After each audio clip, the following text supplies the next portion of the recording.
Kızılcık Şerbeti yeni bölümde neler olacak? Videomuza başlamadan önce dizi iyice saçmalamaya başladı. Doğa ve Firaz ne alaka diyenler videomuzu beğensin, sayımızı görelim. Hemen yeni bölüm ve sezonun gidişatı hakkında konuşmaya başlayalım.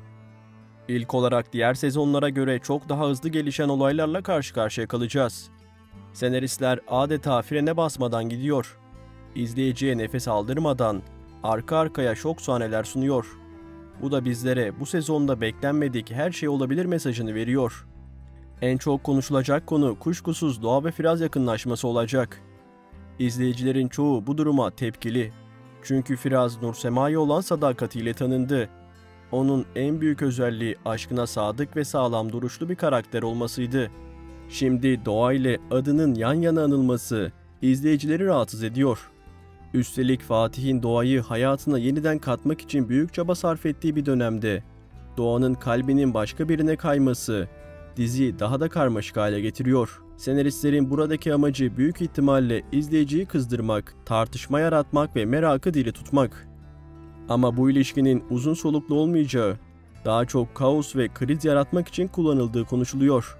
Fatih tarafında ise işler giderek zorlaşıyor. Fatih, Doğa'yı yeniden kazanmak için sürprizler hazırlıyor. Evliliğini toparlamak için adımlar atıyor. Ancak Doğa her seferinde ters tepki veriyor.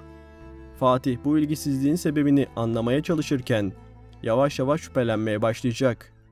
İlk etapta Doğa'nın sadece kendisine kırgın olduğunu düşünecek. Ama ilerleyen bölümlerde Doğa'nın hayatında başka birinin olabileceği ihtimalle yüzleşecek. Bu noktada Fatih'in karakteri sertleşecek ve belki de Doğa'yı takip ettirecek. Fatih'in gerçeği öğrenme sahnesi sezonun en önemli anlarından biri olabilir. Nursema içinse işler daha da dramatik hal alıyor. Anne olmak, yuvasını büyütmek ve evliliğini güçlendirmek isteyen Nursema, Firaz'dan beklediği ilgiyi göremeyecek. Firaz'ın soğuk tavırları, mesafeli duruşu Nursema'nın içini burkacak. Hem eşi hem de en yakınında gördüğü Doğa tarafından hayal kırıklığına uğraması, Nursema'nın sert bir dönüşüm yaşamasına yol açabilir.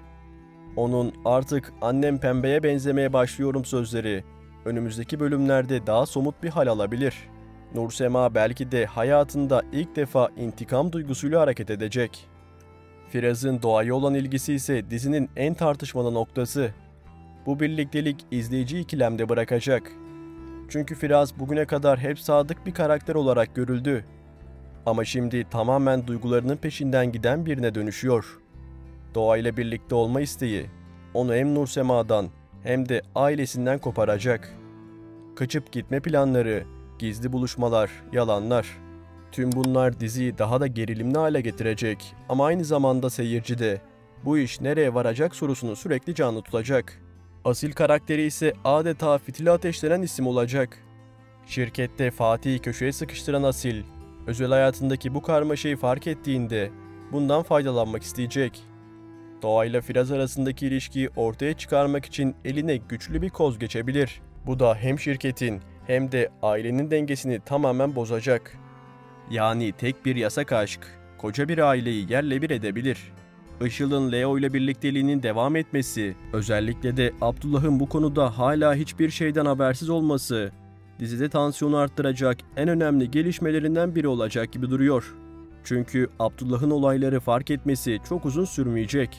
Hatta bu durum yalnızca Abdullah'ın değil, tüm ailenin dengelerini değiştirebilir. Aslında Işıl karakterinin geçtiğimiz sezonun sonlarında diziden çıkması gerektiğini düşünen çok fazla izleyici vardı. Fakat yapımcıların onu bu sezonda da diziye dahil etmesi, ilerleyen bölümlerde çok daha büyük olayların kapısını aralayacak.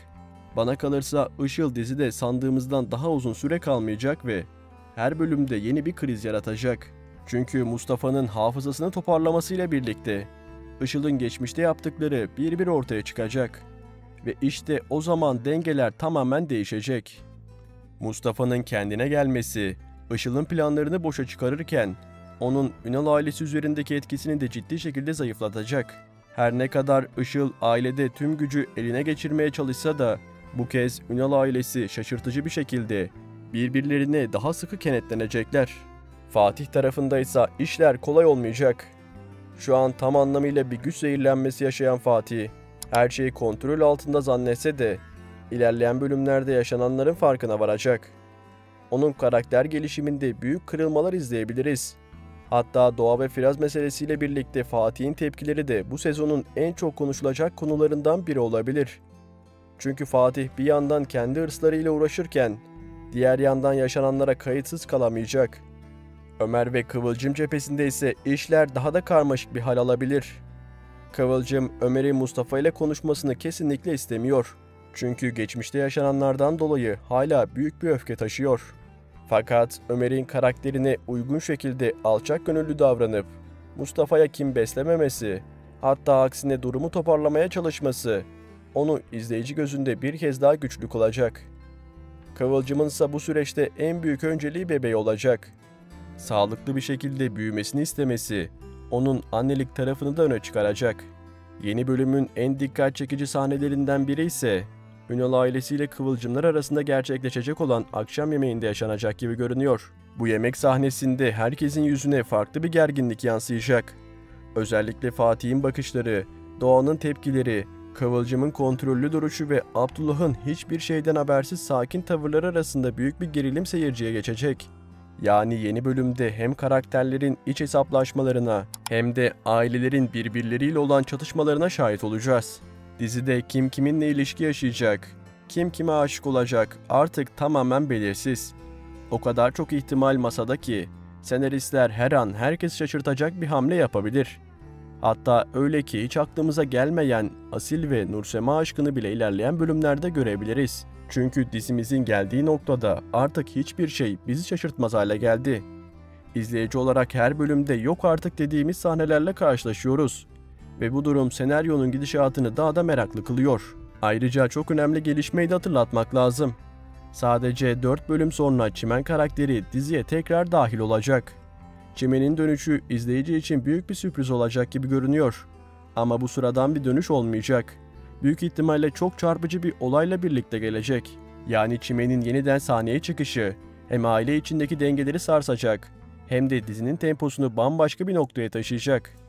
Senaristler Çimen'i özellikle kritik bir zamanda geri getirecek ki dizide heyecanı iyice üst seviyeye çıkarmak isteyecekler. Dizi artık öyle bir noktaya geldi ki senaristlerin tek amacı adeta bizi şaşırtmak. Her bölümde beklenmedik gelişmeler, alışık olmadığımız ikili ilişkiler ve sürpriz karakterlerin dönüşüyle karşılaşıyoruz. İzleyici olarak sürekli bundan sonra daha ne olabilir ki diye düşünüyoruz. Ama her defasında daha da şaşırıyoruz. İşte bu da dizinin en büyük kozlarından biri haline geldi. Çünkü belirsizlik izleyiciyi ekrana bağlayan en güçlü unsurlardan biri.